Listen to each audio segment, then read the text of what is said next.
الحمدللہ رب العالمین والصلاة والسلام علی سید الانبیاء والمرسلین اللہم صلی علی سیدنا و مولانا محمد وعلی آلہ واصحابہ وبارک وسلم وصلی علیہ۔ دنیا کے تمام دیکھنے والوں کو، تمام چاہنے والوں کو، تمام پیار کرنے والوں کو اور جہاں جہاں تک اس وقت میری آواز کو سنا اور مجھے دیکھا جا رہا ہے، جنید اقبال کی جانب سے انتہائی محبت کے ساتھ السلام علیکم۔ ایک بار پھر ناظرین، آپ کو پرنور صبح نور کے ساتھ میں دل کی گہرائیوں سے خوش آمدید کہتا ہوں، اور آئیے بلا توقف چلیں حضرت ابو انیس محمد برکت علی علیہ الرحمہ کی تالیف اسماء النبی کریم صلی اللہ علیہ وآلہ وسلم سے رسول اللہ صلی اللہ علیہ وآلہ وسلم کا ایک اسم مبارک پڑھنے اور سننے کی سعادت حاصل کرتے ہیں۔ سیدنا امام الانبیاء صلی اللہ علیہ وآلہ وسلم، ہمارے سردار، تمام نبیوں کے امام، درود و سلام بھیجے اللہ آپ صلی اللہ علیہ وآلہ وسلم پر، آپ صلی اللہ علیہ وآلہ وسلم کے آل پاک پر اور صحابہ کرام رضوان اللہ تعالیٰ علیہم اجمعین پر۔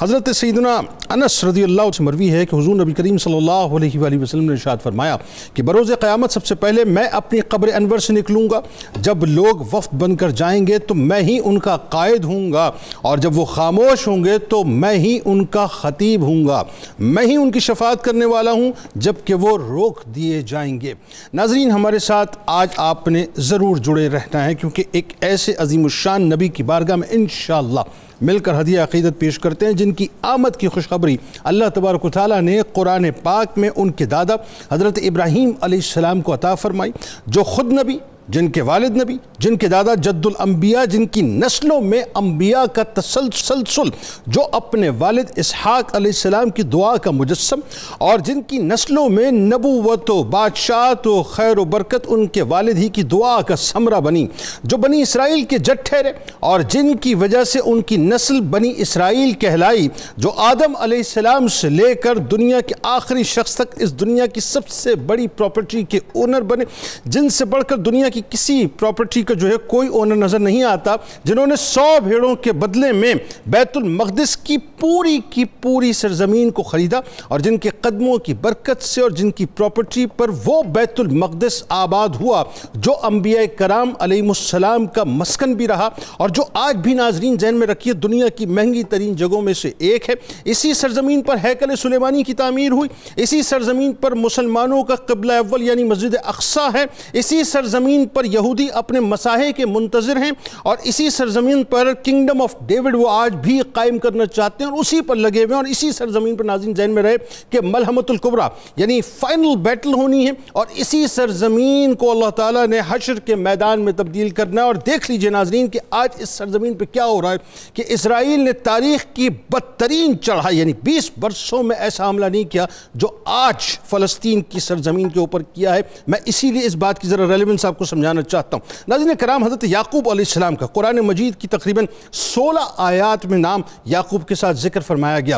حضرت یعقوب علیہ السلام کی حیات طیبہ صبر کی اور ضبط کی عظیم الشان داستان ہے۔ آپ علیہ السلام ابتدا ہی سے آزمائشوں سے گزارے گئے، ابتدائی عمر میں والدین سے جدائی، پھر اپنے نور نظر حضرت یوسف علیہ السلام جنہیں وہ سب سے زیادہ چاہتے تھے ان سے 40 برس تک جدا رہے۔ تاریخ انسانی نے ناظرین باپ اور بیٹے کی محبت کی کئی ایک داستانیں دیکھی اور سنی، لیکن باپ اور بیٹے کی اس قدر دل سوز، اس قدر میٹھی اور اس قدر شاندار مثال نہ پہلے کبھی دیکھنے کو ملی تھی، نہ آئندہ کبھی دیکھنے کو ملے گی کہ یعقوب علیہ السلام اپنے بیٹے حضرت یوسف علیہ السلام کی جدائی سے بڑے غمگین ہوئے، اور اس غم میں 40 برس تک آنسو بہا کر آنکھوں کی روشنی کو مکمل طور پر ختم کر دیا۔ پھر جب حضرت یوسف علیہ السلام کے بھائیوں کو وقت کا پہیہ حضرت یوسف علیہ السلام کی بارگاہ میں اس وقت لے گیا جب آپ علیہ السلام مصر پر تخت نشین تھے اور سارے بھائی سائلین تھے، اور جس وقت انہوں نے اپنے بھائیوں کے ذریعے اپنے والد محترم یعنی حضرت یعقوب علیہ السلام کی بشارت کے ختم ہونے کا انہیں معلوم ہوا،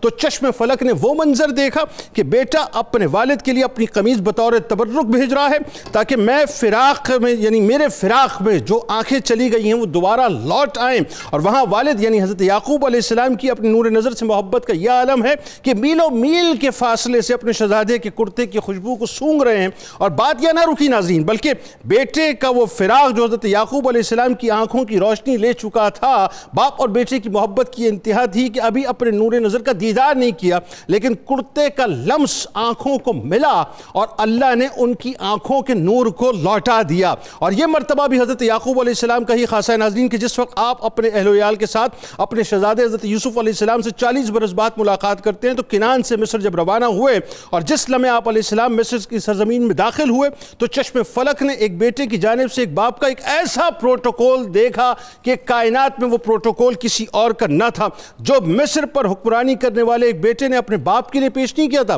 بلکہ یوں کہیے کہ ایک انتہائی مطیع و فرمانبردار بیٹے نے اپنے باپ کے سامنے پیش کیا تھا۔ آئیے ناظرین آغاز کرتے ہیں اور چلتے ہیں حضرت یعقوب علیہ السلام کی بارگاہ میں جو تقریباً 93 نفوس پر مبنی افراد پر جو ہے یوں کہہ لیجئے کہ مصر میں داخل ہوئے تھے، لیکن اللہ تعالیٰ نے ایسی برکت عطا کی کہ جب موسیٰ علیہ السلام کے ساتھ نکلے صاحب تو تقریباً 6 لاکھ کے قریب ہو چکے تھے۔ ہمارے ساتھ 3 شخصیات اس وقت موجود ہیں، یقیناً کسی تعارف کے محتاج نہیں۔ پہلی شخصیت ممتاز عالم دین ہمارے بزرگ جناب پروفیسر محمد سعید احمد خان صاحب تشریف فرما ہیں۔ دوسری شخصیت ممتاز عالم دین جناب علامہ محمد احمد برکاتی صاحب تشریف فرمائیں، اور تیسری شخصیت ممتاز عالم دین جناب مفتی خلیل احمد یوسفی صاحب تشریف فرمائیں۔ تینوں احباب کو السلام علیکم، خوش آمدید۔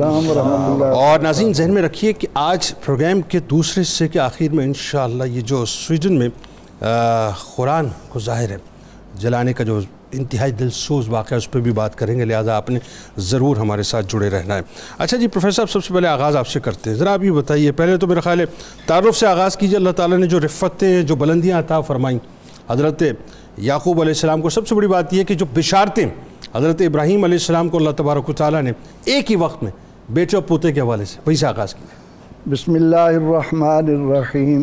اللہم صلی علی محمد وعلی آل محمد وبارک وسلم۔ بہت شکریہ محترم جنید اقبال صاحب، آپ نے بڑے پیارے انداز میں اہل ایمان کو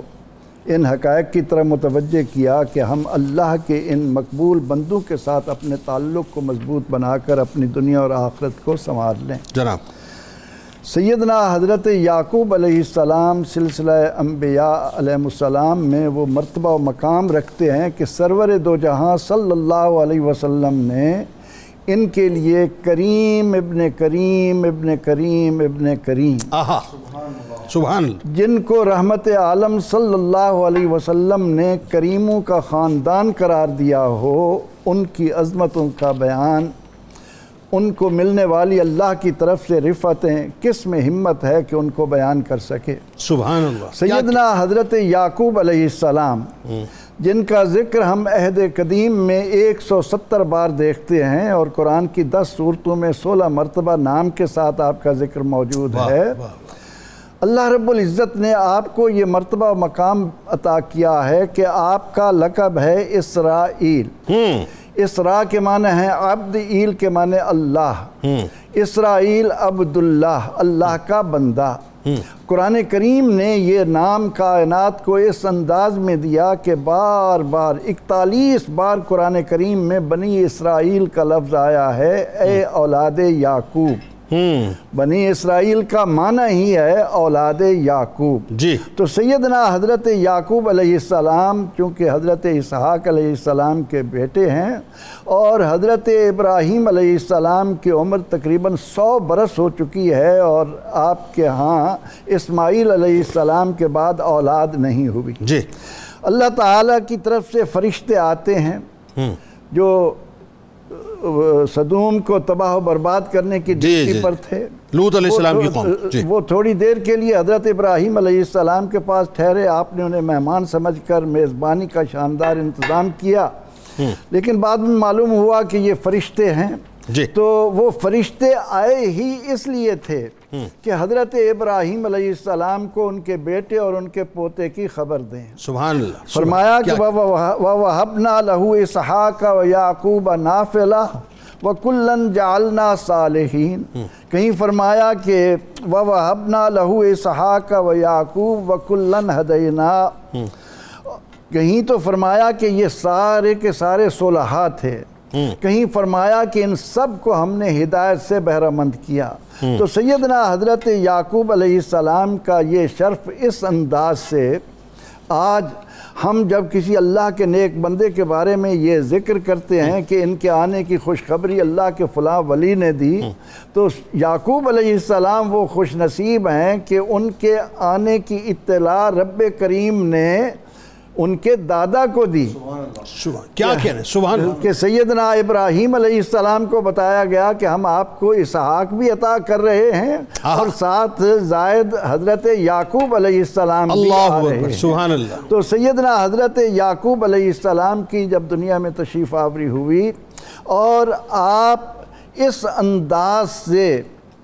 دنیا کے اندر زندگی بسر کر کے جاتے ہیں کہ آج قرآن کریم کا قاری بار بار جب پڑھتا ہے کہ یا بنی اسرائیل اذکروا نعمتی التی، اور اس کی نماز بھی اس وقت تک نہیں ہوتی جب تک وہ اپنی نماز میں یہ نہ کہے کہ اللہم صلی علی محمد وعلی آل محمد سبحان کما اللہ، صلیت علی ابراہیم وعلی آل ابراہیم انک حمید مجید۔ تو سیدنا حضرت یعقوب علیہ السلام کا اس لحاظ سے بڑا شرف ہے کہ آپ کو بنی اسرائیل کا جد امجد ابراہیم علیہ السلام جد الانبیاء علیہ السلام ہیں۔ سبحان اللہ، کیا کہنے، کیا خوبصورت تمہید جی، اور کیا انفارمیٹو تمہید۔ علامہ صاحب سلسلے کو ذرا جوڑیے اور اس طرح سے بتائیے ہمیں کہ حضرت یعقوب علیہ السلام کی، ظاہر اپنے والد حضرت اسحاق علیہ السلام سے اس میں تو کوئی دوسری رائے نہیں ہے کہ ایک نیچرل محبت باپ اور بیٹے کی ہوتی ہے، لیکن ایک خدمت گزاری کا واقعہ ہے، اس خدمت گزاری کے واقعے میں والدہ کا ایک کردار ہے، اور پھر اس کردار کے بدلے میں ایک دعا کا عطا ہونا ہے، اور پھر وہ دعا ہمیں نظر آتی ہے صاحب بات کہ آج ہمارے ذرا نوجوان خاص طور پہ سمجھیں کہ یہ جو والدین کی دعا ہوتی ہے پھر یہ نسلوں میں صلاحیت کرتی ہے، تو اس کے ثمرات نسلوں میں پھر نظر آئے، اور کیسے نظر آئے ذرا بتائیے۔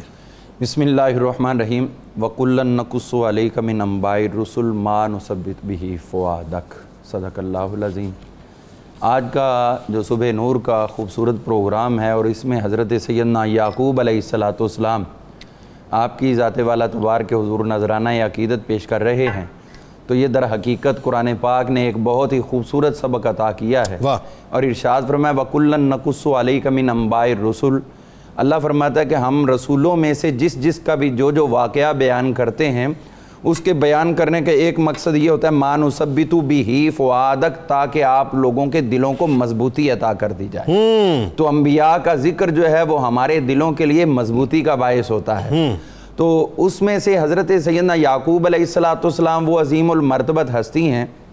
کہ جن کی نسل پاک سے ہزاروں انبیاء اکرام علیہ السلام تولد ہوئے، اور انہوں نے آ کر آپ کے نہ صرف نام کو قائم و دائم رکھا بلکہ وہ پوری ملت کو جو بنی اسرائیل کا لقب مل گیا، تو یہ رہتی دنیا تک حضرت سیدنا یعقوب علیہ السلام کے اسم مبارک کو زندہ جاوید رکھنے کا ایک اللہ تعالیٰ کی طرف سے بہت بڑا انعام ہے۔ 1,24,000 انبیاء اکرام علیہ السلام جہان فانی کی رشد و ہدایت کے لیے تشریف لائے، لیکن چند انبیاء کے نام محفوظ رہے، کسی کا کسی وجہ سے، کسی کا کسی وجہ سے، لیکن یہ وہ ہستی ہیں کہ جن کے نام کی وجہ سے آگے تمام انبیاء کے نام چلتے ہیں اور وہ بھی محفوظ ہو چکے ہیں۔ ہم دیکھتے ہیں کہ جو آپ نے ذکر کیا کہ حضرت سیدنا اسحاق علیہ السلام کی جو آپ نے خدمت کی ہے اور وہ خصوصیت سے کھانے کی صورت میں کی ہے، تو حضرت یعقوب علیہ السلام حضور صلی اللہ علیہ وسلم نے ارشاد فرمایا کہ اللہ تعالیٰ نے ہر نبی کی کوئی نہ کوئی ایک خاص ایسی دعا رکھی ہوتی جو ہر حال میں پوری ہونی ہوتی۔ تو یہ الگ بات ہے کہ حضور فرماتے کہ میں نے اپنی وہ دعا روک کے رکھی ہے، وہ قیامت والے دن اپنی امت کے حق میں کروں۔ اب یہی مرحلہ حضرت سیدنا اسحاق علیہ السلام کے پاس بھی آیا کہ آپ جو دعا کریں گے وہ قبول ہوگی، اور اس دعا کا حالانکہ نبیوں کی تو عام دعائیں بھی قبول ہوتی ہیں، لیکن یہ وہ خاص دعا ہے کہ جو سمجھ لیں کہ تقدیر مبرم کو بھی ٹالنے والی ہے۔ تو اب جب وہ مرحلہ آیا تو آپ کی زوجہ جو کہ آپ کی مزاج شناس تھی، وہ سمجھتی تھی کہ آج وہ لمحہ آ گیا ہے کہ جب وہ آپ کی خاص دعا کی جائے گی اور وہ شرف قبولیت پائے گی، تو آپ نے فرمایا حضرت ایس جو تھے بڑے بیٹے آپ کے حضرت یعقوب سے پہلے جو تولد ہوئے ہیں، تو ان کی ذات کے ساتھ آپ کو زیادہ محبت تھی، دل کا مائل ہونا ایک الگ بات ہے، لیکن انصاف، حضور فرماتے ساووا بین اولادکم، اپنی اولاد کے درمیان مساوات رکھو۔ اچھا، روایت میں یہ بھی آتا ہے کہ دونوں ہی ساتھ ہی مطلب تشریف لائیں اس دنیا میں؟ جی ایسا بھی ہے؟ پہلے حضرت عیسی جو ہے وہ پیدا ہوئے تو ان کا قدم پکڑ کر حضرت یعقوب علیہ السلام دنیا میں تشریف لائے۔ تو اب یہ تھا کہ وہ اس اعتبار سے بڑے کہ چند لمحے بڑے ہیں عمر میں. تو اب یہاں پر یہ ہوا کہ آپ کا جب وہ لمحہ آیا تو باپ کو زیادہ میلان طبع بڑے بیٹے کی طرف تھا اور ماں کے زیادہ میلان طبع چھوٹے بیٹے حضرت یعقوب کی طرف. وہ نیچرلی ہوتا ہے. تو انہوں نے کہا کہ مجھے کھانا کھلاؤ, آج وہ لمحہ آ گیا, میں جو بھی دعا کروں گا وہ قبول ہو جائے گی. تو ان کو پتا تھا کہ میرے ابا جی جو ہے نا وہ بہترین کھانے کا گوشت کون کون سا حصہ پسند کرتے, تو گھر میں سب کو یہ پتا تھا. جب وہ گئے تو ادھر سے یہ ہوا کہ ماں نے کہا بیٹا آج وہ خاص لمحہ آ گیا اپنے باپ کی دعا لینے کا, لہٰذا جو بھی کھانا پیش کرے گا اس کو وہ دعا تو مل جائے گی, تو یہ کھانا تم پیش کر دو. چونکہ آپ کے پاس وہ بکریاں بھیڑ وغیرہ موجود ہوتی تھی تو ان میں سے آپ نے ایک بکری لی اور اس کو ذبح کر کے اور اس کا بہترین گوشت پیش کیا. آپ کو جب پیش کیا تو وہ اس کی کھال بھی آپ نے اپنے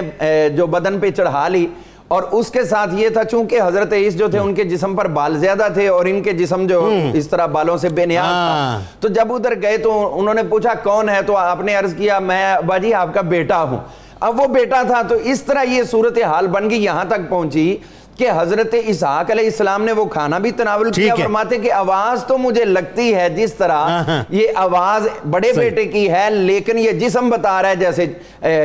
اپنا آواز چھوٹے بیٹے کی اور جسم بتا رہا ہے کہ میں بڑے بیٹے کا ہوں. اب جب وہ دعا کا ٹائم آیا تو وہ دعا کر دی جو رد نہیں ہونے والی تھی, یا اللہ اس کو بھی برکت دے دے, اس کی اولاد میں بھی برکت عطا کر دے, اور اس کو اپنے بھائیوں میں سے بھی بلند مرتبہ عطا کر دے, اور پھر اس کی نسلوں کے اندر بھی خیر و برکت فرما دے. تو یہ دعا ایسی قبول ہوئی قبول ہوئی کہ خیر و برکت صرف اولاد کی کثرت نہیں ہوئی بلکہ اولاد کے اندر انبیاء کرام علیہ السلام کی بھی کثرت. آپ یہ دیکھیں نبوت, بادشاہت, مطلب ایک تسلسل. اور پھر وہی بات ہے جتنے انبیاء کرام بنی اسرائیل میں تشریف لائے, حضرت یعقوب علیہ السلام کی نسل. آئیے ذرا اب ایک سفر کی بھی بات کرتے ہیں, اور بڑا انٹرسٹنگ یہ سفر ہے.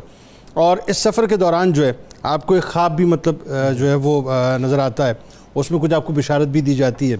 اچھا, اسی خواب کے دوران آپ یعقوب علیہ السلام ایک منت بھی جو ہے مانتے ہیں, اور پھر اس کے بعد آپ کے اپنے ماموں کے پاس جانا, لابان کے پاس, وہاں پر رہنا, پھر ان کی بیٹیوں سے عقد کا ہونا, یہ جو سارا معاملہ تھا کیا تھا بتائیے ذرا. بسم اللہ والصلاة والسلام علی رسول اللہ. اس ساری نسل میں جنید بھائی خواب بڑی اہمیت رکھتے ہیں. حضرت ابراہیم کو اسماعیل کا خواب آیا, واہ. حضرت یعقوب کو یوسف علیہ السلام کا خواب آیا, واہ واہ واہ. اور حضرت یعقوب علیہ السلام کو اپنے بارے میں بھی خواب آیا, واہ واہ. آپ نے سفر شام میں خواب دیکھا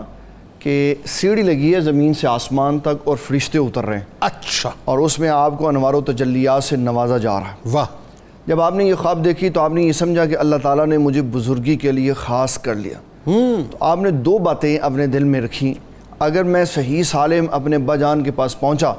تو میں ان کو اپنی اس خواب کے بارے میں خوشخبری سناؤں گا, صحیح. اور دوسری منت آپ نے یہ مانی کہ یہ جس جگہ اللہ تعالیٰ نے مجھے بزرگی کی بات دکھائی ہے, خواب نظر آیا, جب میں واپسی یہاں آؤں گا تو میں مسجد تعمیر کروں گا. اوکے. اس سے یہ پتہ چلا کہ انبیاء کا شیوا مسجد تعمیر کرنا ہے, مسجد گرانا نہیں ہے. نبی صلی اللہ تعالیٰ علیہ وسلم جب مدینہ المنورہ آئے تو پہلے آپ نے قباء شریف تعمیر کی, پھر آپ نے مسجد جمعہ, پھر مسجد نبوی, جہاں جہاں آپ نے قدم رکھا آپ کے بعد میں آنے والوں نے وہاں ساری مسجدیں بنا. اور دوسرا یہ کہ مساجد تعمیر کرنا انبیاء کی سنت بھی ٹھہرا. جی بالکل انبیاء کی سنت ہے.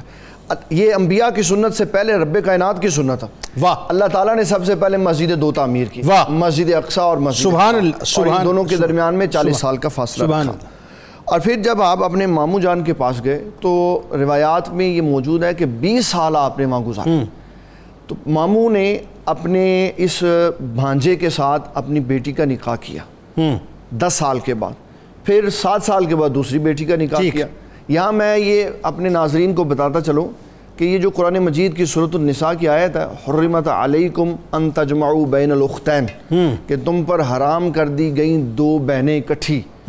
یہ امت محمدی صلی اللہ علیہ وسلم کا قانون ہے. بالکل ٹھیک ہے, پہلے نہیں تھا. ٹھیک ہے, پہلے دو اکٹھی بہنوں سے بھی نکاح ہو جاتا تھا. تو اس طرح حضرت سیدنا یعقوب علیہ السلام کا دو اکٹھی بہنوں سے نکاح ہوا, اور دوسری جو چھوٹی والی آپ کی بیگم ہے ان میں سے اللہ تعالیٰ نے حضرت یوسف علیہ السلام نبی عطا فرمائے. اور آپ ان کا ایک خوبصورت امتزاج دیکھیں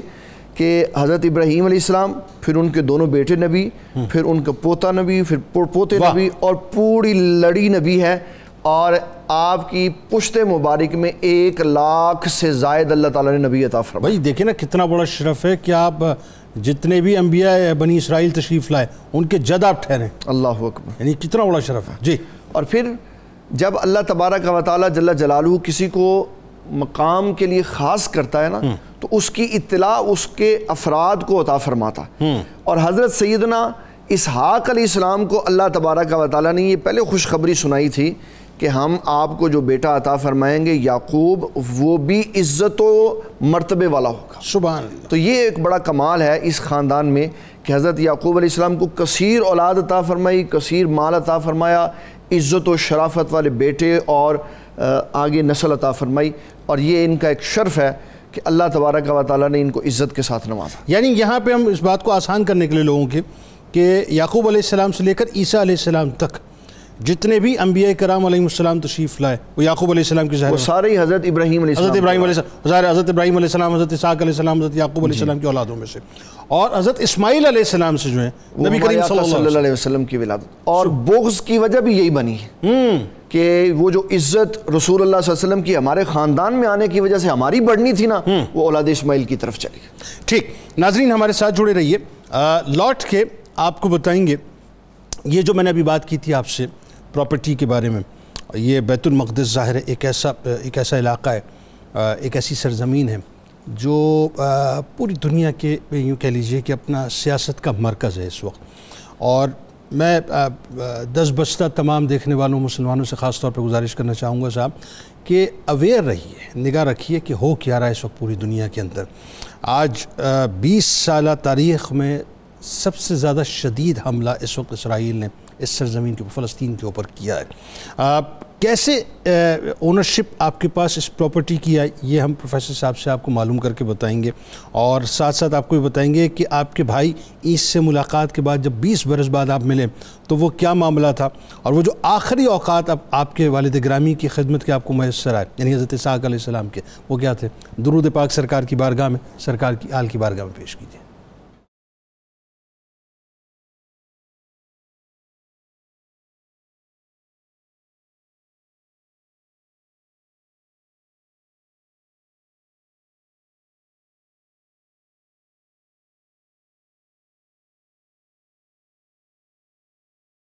اب ایک بار پھر میں آپ کو خوش آمدید کہتا ہوں. حضرت ابراہیم علیہ السلام کے پوتے، حضرت اسحاق علیہ السلام کے نور نظر، حضرت یعقوب علیہ السلام کی بارگاہ میں ہدیہ عقیدت پیش کر رہے ہیں جو والد گرامی حضرت یوسف علیہ السلام کے اور بنی اسرائیل کے جد ہیں. ناظرین کرام ایک موقع ہے اور وہ موقع آپ کے بھائی عیس سے ملاقات کا، اس پہ بات کرتے ہیں کہ 20 برس بعد کیسے ملاقات ہوئی، اور وہ خاص طور پہ میں جو آپ کو بتا رہا تھا کہ بیت المقدس کی جو سرزمین ہے وہ کس طرح سے آپ نے ان کی، اس پہ بھی بات کرتے ہیں. آپ نے ہمارے ساتھ ضرور جڑے رہنا ہے کیونکہ پروگرام کے آخری حصے میں آج ہم بات کریں گے جو سویڈن میں واقع ہوا ہے قرآن پاک کو نظر آتش کرنے کا، اس پر یقیناً گفتگو تھوڑی سی کھل کے ہونی چاہیے. پروفیسر صاحب ذرا بتائیے، یعقوب علیہ السلام کی ظاہر اپنے بھائی عیس سے 20 برس کے بعد ملاقات ہوتی ہے، اس کا منظرنامہ کیا تھا، اور جس پراپرٹی کے میں ذکر کر رہا ہوں جسے آپ جیروشلم کی یا بیت المقدس کی پراپرٹی کہتے ہیں، اس کی اونرشپ حضرت یعقوب علیہ السلام کے پاس ہے. اور میں اگر غلط نہیں ہوں میری تصحیح کیجیے گا، ایز اسٹوڈنٹ میں سمجھنا چاہتا ہوں، میرا نہیں خیال کہ کوئی نبی یعنی آدم علیہ السلام سے لے کے نبی کریم صلی اللہ علیہ وسلم تک کسی نبی نے باقاعدہ کسی پراپرٹی کو اس انداز سے، اتنی بڑی پراپرٹی کو باقاعدہ خریدا ہو. تو ذرا اس کے بارے میں بھی تھوڑا گائیڈ کیجیے گا. پلس یہ کہ یہ بھی بتائیے کہ وہ جو آخری ملاقات ہے آپ کے والد گرامی سے ظاہر ہے مطلب بالکل آخری اوقات میں، اور جو خدمت گزاری کی جو لمحات ہیں کیا تھے. سیدنا حضرت یعقوب علیہ السلام کو آپ کی والدہ ماجدہ سیدہ رفقہ نے اپنے ماموں کے پاس بھیج دیا، ان کے اس شوق کو دیکھ کر کہ تبلیغ دین تو فرما ہی رہے ہیں ٹھیک، لیکن مویشیوں کی طرف آپ کی رغبت ہے. تو ماموں کے ہاں بہت مویشی تھے، تو والدہ نے کہا کہ آپ کچھ عرصے کے لیے وہاں تشریف لے جائیں. تو وہاں سیدنا یعقوب علیہ السلام نے 20 سال گزارے. اوکے. اور 20 سال گزارنے کے بعد جب آپ کو والدین کی یاد نے ستایا تو آپ ہبرون کو جب واپس آئے تو اس مقام پر جہاں آپ جاتے ہوئے رات کو قیام کیا تھا جنگل میں ایک بستی کے قریب، اور وہاں ایک پتھر پر آپ نے تیل کا نشان لگا کر محفوظ کیا تھا کہ اس جگہ مجھے بہترین خواب آیا ہے اور مجھے موقع ملا تو میں یہاں اللہ کا گھر تعمیر کروں گا. اوکے. آپ جب آئے اور آپ کے بھائی کو معلوم ہوا کہ سیدنا حضرت یعقوب علیہ السلام، کیونکہ ماموں نے رخصت ہوتے وقت آپ کو بہت سارے مویشی آپ کے حوالے کر دیے تھے، اور محبت دیکھیے بھائیوں میں کیا ادھر یہ سوچ رہے ہیں کہ میرے بھائی آئے ہیں میں ان کو کیا تحفہ دوں؟ وہ اس شان سے نکلتے ہیں کہ 400 آدمیوں کے ساتھ ایک منظر ہے یعقوب علیہ السلام کا استقبال کرنے کے لیے۔ واہ۔ اور دوسری طرف سیدنا حضرت یعقوب علیہ السلام بہترین قسم کے جانور چن چن کر تحفے کے لیے پیش کرنے کے لیے آ رہے ہیں۔ دونوں بھائی ایک دوسرے سے 20 سال بعد ملے، بغل گیر ہوئے، بڑی دیر تک محبت کا اظہار کرتے رہے۔ اس کے بعد جب آپ کو یہ یاد آیا کہ میں نے یہاں ایک پتھر پر نشان لگایا تھا تو آپ اس جگہ گئے، اسے شیخم کی بستی کہتے ہیں۔ ٹھیک ہے۔ جنگل تھا۔ سیدنا یعقوب علیہ السلام نے اس پتھر کو تلاش کر لیا جس پر آپ کو خواب آیا تھا۔ اب اس کے بعد آپ کی یہ خواہش تھی کہ یہاں عبادت تعمیر کرنی ہے، تو جنید صاحب یہاں دیکھیے کہ حضرت یعقوب علیہ السلام اگر یہ چاہتے جنگل ہے میں اس جگہ پر مسجد تعمیر کر دوں، لیکن آپ نے قیامت تک آنے والے لوگوں کو یہ بتانے کے لیے کہ اللہ کا گھر تعمیر کرنے کے لیے کسی کی جگہ پر ناجائز قبضہ نہ کریں۔ کیا میں یہی تو بات اصل میں کرنا چاہ رہا ہوں، کیا کمال بات ہے، کیا کمال بات۔ آپ نے جب معلوم کیا کہ اس بستی کا شیخ مالک ہے تو آپ اس کے پاس گئے اور اس سے اس جگہ کے متعلق سودا کیا، اور 100 بھیڑوں کے عوض آپ نے وہ ساری جگہ خرید، وہ پراپرٹی آپ نے خریدی، آپ نے خرید لی۔ اور اس کے بعد آپ نے اپنے ان بیٹوں کے ساتھ جو آپ کے ساتھ آ رہے تھے، کیونکہ اور وہیں ہیکل سلیمانی پھر تعمیر ہوا۔ جی حضرت جی اسی جگہ پر آپ نے موسیٰ علیہ السلام نے بھی وہیں پڑاؤ کیا تھا، پتھر کو تلاش کر لیا اور اس جگہ پر آپ نے ایک عبادت گاہ تعمیر کی جو آگے چل کر بیت المقدس قرار پائی، اور آج یہ جو پورا شہر ہے بیت المقدس کا اسی جگہ پر قائم ہے۔ اور وہیں حضرت سلیمان علیہ السلام نے ہیکل سلیمانی بھی تیار کیا۔ تو سیدنا حضرت یعقوب علیہ السلام کو آ کر یہاں یہ شرف ملا کہ آپ کے قدموں کے نشان جہاں لگے اللہ نے اسے یہ عظمت بخشی کہ قرآن کریم کا ایک سورت بنی اسرائیل میں ذکر کر دیا کہ سبحان الذی اسریٰ بعبدہ لیلا من المسجد الحرام الی المسجد الاقصی الذی بارکنا حولہ۔ یہ ایک نشان ہے کہ اللہ تعالیٰ کے نیک بندوں سے جن چیزوں کو نسبت ہو جاتی ہے وہ اللہ تعالیٰ کے ہاں کیا قدر و منزلت پا جاتے ہیں، کہ اس جگہ کو قرآن کہہ رہا ہے کہ اللہ بارکنا حولہ، اور یہ نسبت ہی ہے کہ جس کی وجہ سے اللہ تعالیٰ کے نبی صلی اللہ علیہ وسلم نے ان چیزوں کی طرف اہمیت، ان کی طرف توجہ دلائی کہ حضرت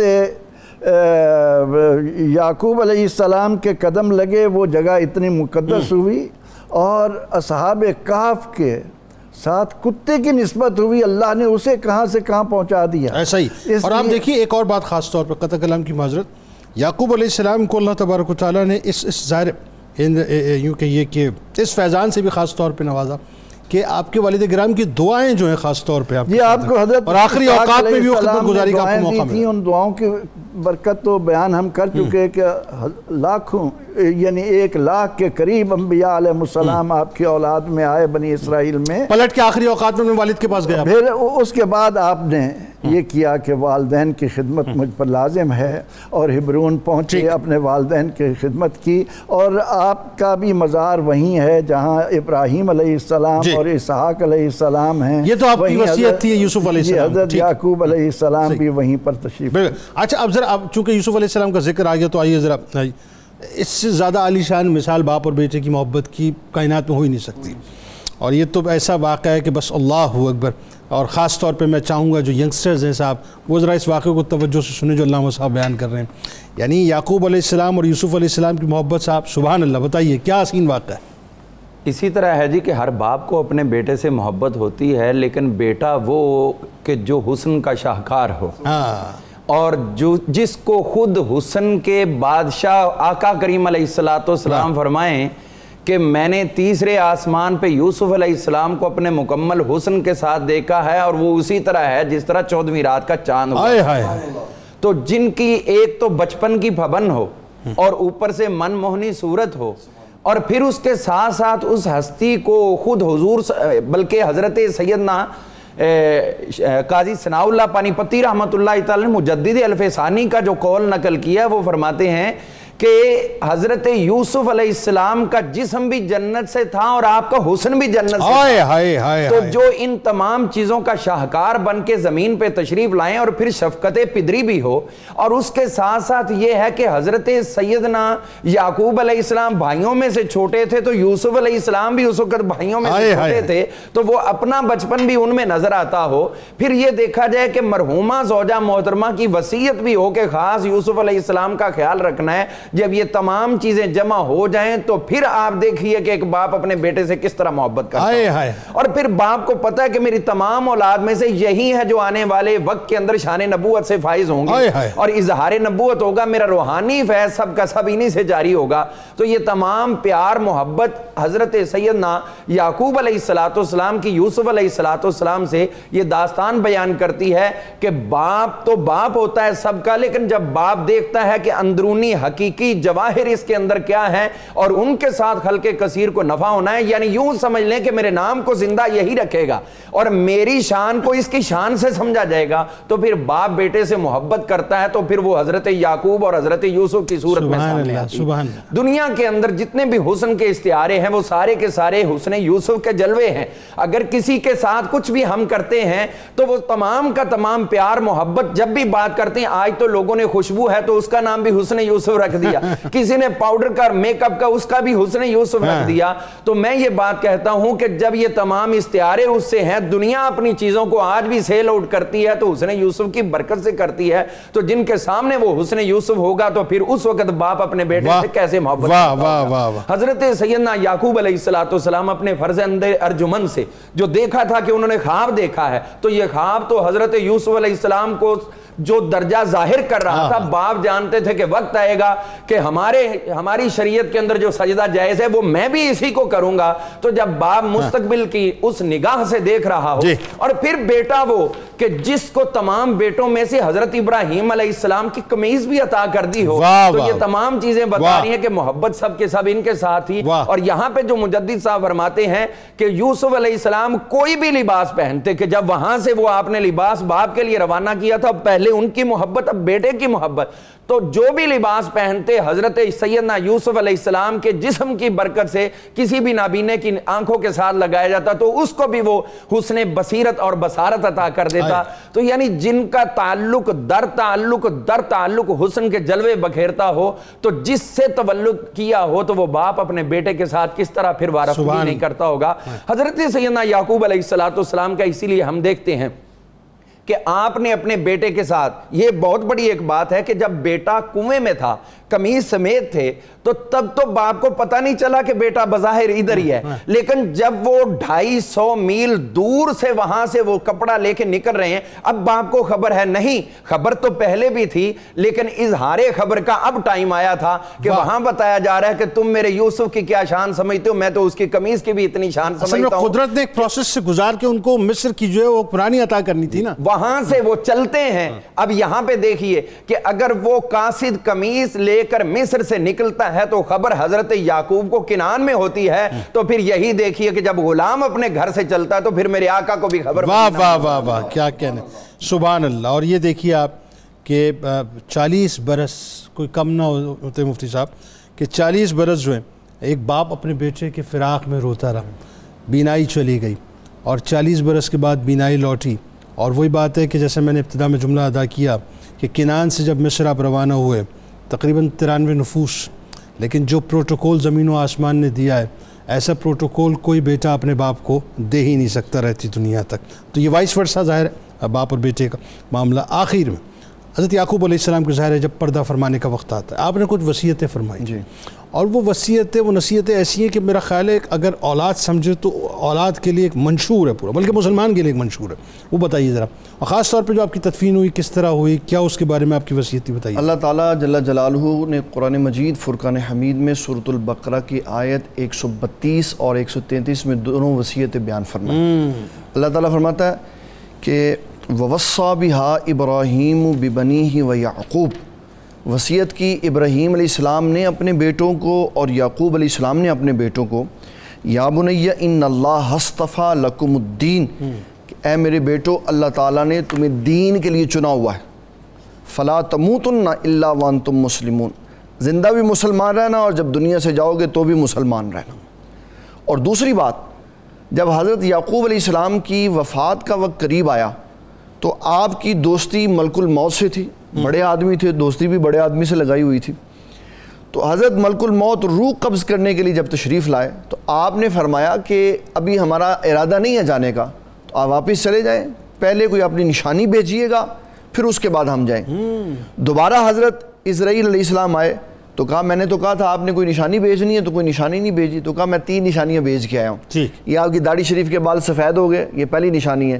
آپ کے اعضاء جوڑ ڈھیلے ہو گئے، کمزور ہو گئے، یہ دوسری نشانی ہے، کمر جھک گئی، یہ تیسری نشانی ہے۔ تو آپ نے فرمایا کہ ٹھہر جاؤ، میں پہلے اپنے بچوں سے خطاب کر لوں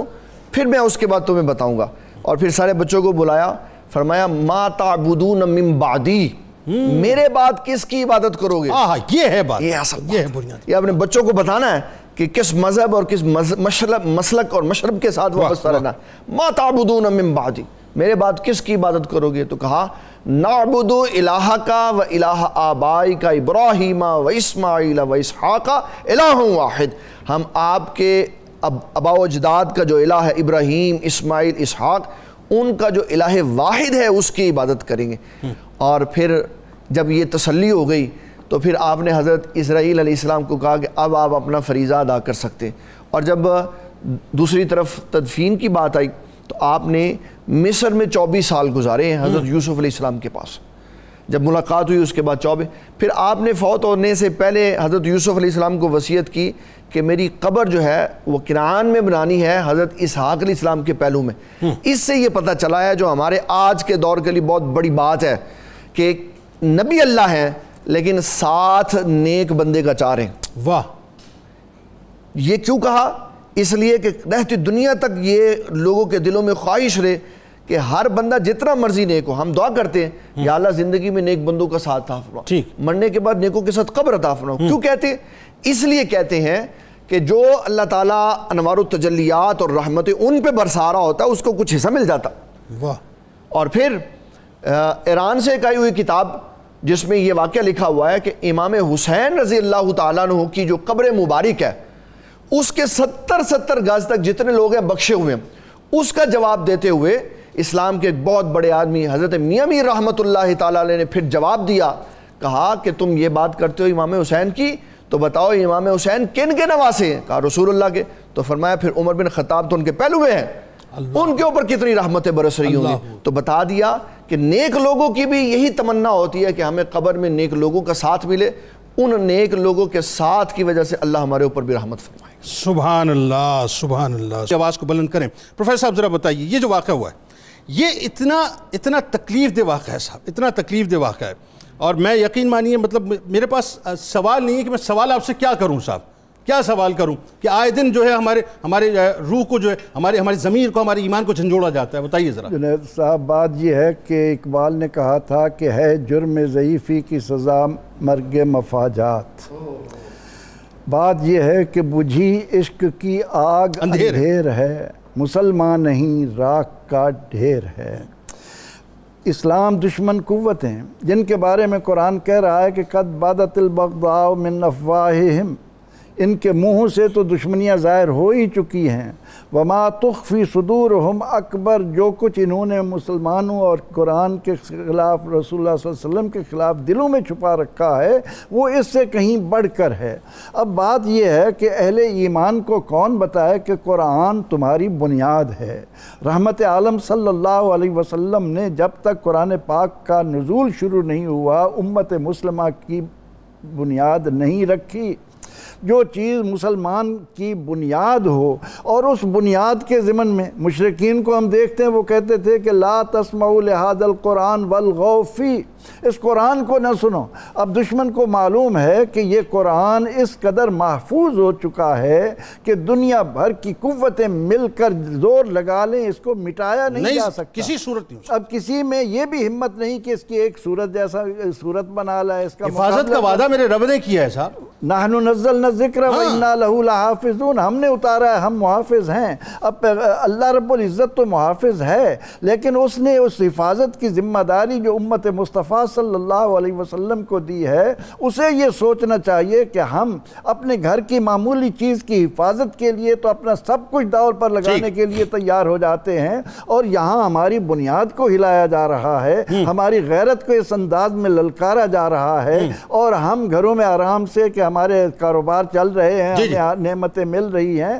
مسلمانوں پر لازم ہے کہ اپنے آپ کو طاقتور بنائیں اور متحد ہو کر دشمن کے سامنے کھڑے ہوں اور یہ بتائیں، اور لوگوں کو بھی بتائیں، قرآن کو آگ لگانے والوں کو بھی بتائیں کہ تم قرآن کو آگ نہیں لگا رہے، اپنی مقدس ہستیوں کو آگ لگا رہے ہو۔ آپ تو امن عالم کو آگ لگا رہے ہیں نا، بات یہ اس پہ تو کمپرومائز ہو ہی نہیں سکتا۔ اور دیکھیں میں آپ کو بتاؤں علامہ صاحب، اس پہ یہ جو بات آپ کر رہے ہیں نا پروفیسر صاحب، یہ بات میں ابتدا میں ابھی عرض کر رہا تھا کہ ہمارا سب سے بڑا پرابلم یہ ڈلیما یہ ہمارا کہ آج آپ دیکھ لیجئے صاحب کہ ہماری اپنی ذات کے اوپر بات آئے، ہماری اگر کوئی جسم کے اوپر بات کر دے صاحب کہ ہم موٹے ہیں، پتلے ہیں، کالے ہیں، گورے ہیں، ہم اس کے اوپر ٹرینڈ چلانا شروع کر دیتے ہیں کیونکہ ہماری عزت غیرت کی بات آ جاتی ہے۔ ہم اس کو اپنی غیرت و عزت کا مسئلہ قرآن کے اوپر بات آ جائے، ناموس رسالت پہ بات آ جائے، ہم اپنی زبانوں کو بند کیے ہوئے بیٹھے ہوئے، اس کا مطلب کیا ہے؟ اس کا مطلب یہ ہے کہ کمی ہمارے اپنے گھروں کے اندر موجود ہے کہ ہم نے قرآن کی وہ محبت اپنے بچوں میں انڈکٹ ہی نہیں کی، نوجوانوں میں انڈکٹ ہی نہیں کی کہ آج وہ باہر یونیورسٹیز بھری ہونی چاہیے تھیں،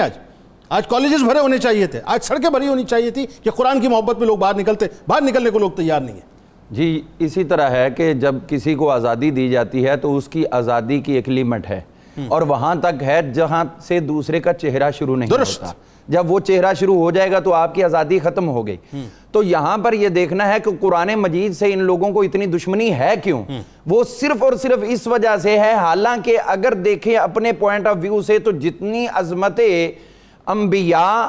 اور عظمت بنی اسرائیل قرآن نے بیان کی ہے، ان کی اپنی کتابوں میں بھی ایسے نہیں ہے۔ تو جو قرآن اللہ کا کلام ہے اور پوری انسانیت کا ایک بہترین چارٹر ہے، اس کو اس طرح بغیر کسی حیل و حجت کے اس کو جلا دینا اور پھر پولیس کی موجودگی میں اور پھر اس کو آزادی رائے کا نام دیا جائے، تو 2 ارب مسلمانوں کی کوئی آزادی رائے نہیں ہے اور صرف 1-2 افراد کی آزادی رائے ہے۔ تو ہم یہ کہنا چاہتے ہیں کہ اصل میں یہ چیز ہے کہ جو اقبال نے ہمیں سبق دے دیا اور سمجھا دیا کہ نور خدا ہے کفر کی حرکت پہ خندہ زن، پھونکوں سے یہ چراغ بجھایا نہ جائے گا۔ یہ قرآن کی عظمت تو تم پامال نہیں کر سکتے، لیکن یہ بات ذہن میں رکھو کہ جو قرآن پاک کے ساتھ تم بدسلوکی کر رہے ہو، خدا نہ ہاستہ آج قرآن باقی نہ رہے تو دنیا کے اندر انسانیت کا کوئی پیغام باقی نہیں رہے گا۔ اور اس میں ہم یہ سب سے بڑی بات کہنا چاہتے ہیں کہ ہاں اگر تم لوگوں کے اندر جرت ہے تو لاؤ دنیا کی کوئی بھی بڑی کتاب اور اسلامک سکالرز کے سامنے پیش کرو اور قرآن مجید کا لیول کروا لو۔ اگر تمہاری کو کتاب اس سے عظیم ثابت ہو تو تم سچے، اور اگر قرآن جو ہے وہ اصح ثابت ہوتا ہے تو پھر کم از کم ایک عقل انسانی کے مطابق تو قرآن کی عظمت کو تسلیم کرو کہ دنیا کے اندر کوئی بھی کتاب نہیں جلائی جاتی، یہ قرآن پاک کے ساتھ ناانصافی کیوں کی جاتی ہے؟ اچھا آخر صاحب اس میں حکومتوں کی سطح پہ جو جنگ ظاہر ہے وہ تو ہمیں لڑنی ہے کہ عالمی فورمز کے اوپر، عالمی عدالتوں کی سطح پر ظاہر ہے یہ جو زینوفوبیا، یہ اسلاموفوبیا جو ہے اپنی حد کو جو ہے مطلب چھو رہا ہے، ایک خوف ہے اسلام کا۔ دوسری جو عام ترین بات، اب 2 باتیں اس میں ہیں، ایک تو جو اسرائیل نے اٹیک کیا ہے مسجد اقصیٰ ظاہر ہے اس وقت جو بیت المقدس کے اوپر، اور ساتھ ساتھ یہ جو معاملہ جو اس وقت چل رہا ہے اسلاموفوبیا کا، اب دونوں کو آپ ملا لیجئے۔ جب تک آپ طاغوت کو ہی نہیں بتائیں گے کہ آپ مضبوط ہیں، مستحکم ہیں اور ایک ہیں، اور جب تک ان کو جو ہے لگام نہیں دیں گے، ان کا بائیکاٹ نہیں کریں گے، اس وقت مسئلہ حل ہوگا نہیں۔ آگے نکل کے میرا خیال ہے اب ہمیں فرنٹ فٹ پہ آ کے کھیلنا پڑے گا اور انڈیویجولی بھی اپنا کردار ادا کرنا پڑے گا۔ جنید بھائی، سب سے پہلے تو سویڈن میں جو واقعہ ہوا اس کی بھرپور مذمت کرتے ہیں۔ دوسری بات یہ ہے کہ میں ایک حدیث اس کے اندر کوٹ کرنا چاہتا ہوں۔ رسول اللہ صلی اللہ تعالیٰ علیہ وسلم نے ارشاد فرمایا، قرب قیامت میں میری امت کو لوگ ایسے کھائیں گے جیسے بھوکا کھانا کھاتا۔ جی ایسا ہی۔ اس کی وجہ بیان کی گئی کہ لیڈرشپ نہیں ہے۔ یہ جو ہمارے مذاہب کے اور ہمارے اشعار اسلام کے ساتھ یہ سارا کچھ ہو رہا ہے، لیڈرشپ کی کمی کی وجہ سے۔ کوئی تگڑا لیڈر ہوتا، آواز بلند کرنے والا ہوتا تو اس کا نتیجہ کچھ اور ہوتا۔ کبھی بھی کوئی دنیا میں مسلمانوں کے یا اسلام کے یا قرآن کے خلاف بات نہ کرتا۔